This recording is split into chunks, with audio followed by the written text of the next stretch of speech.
So what effect has it had since this struggle in terms of how the employers in South Carolina treat you now that they know what you're capable of? Well, a whole lot differently than they treated us before.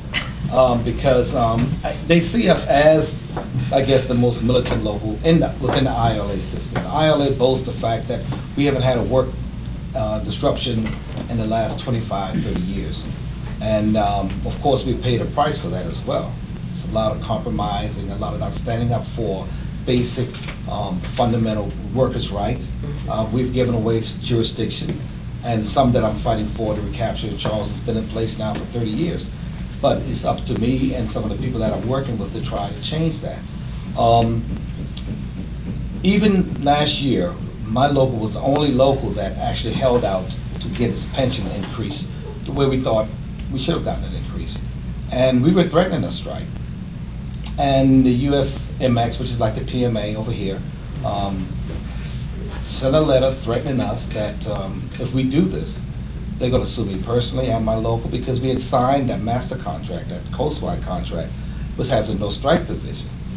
And we also have a regional contract, which I signed, that also have a no strike provision. But then I engaged in local contract negotiations. So when they sent this letter threatening us, we filed an unfair labor practice charge with NLRB for retaliation.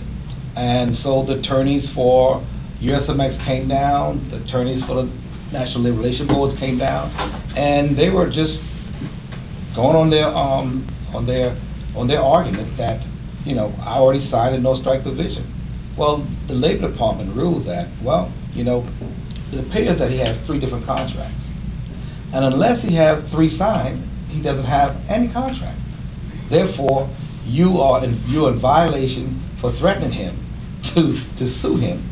Because if he signed a no strike provision here and he still hadn't settled his local contract, what leverage does he have to negotiate his local contract? And so we prevailed in that instance. So and even when I had to shut the port down for about an hour a few months ago, because my guy's driving one of these yard hustlers, pulling the container, turn the corner, flips off, he gets thrown around in the cab. He's in the hospital laying up. And he gets handed $800 worth of traffic tickets from the port police. For what? You know, and I said, listen, you can't do this. And I said, listen, the only thing I'm asking for is a moratorium on tickets until we can all meet as a port community and get this thing resolved. They wouldn't give it to him. And so I just said, well, I don't want anybody else in the truck until we get such.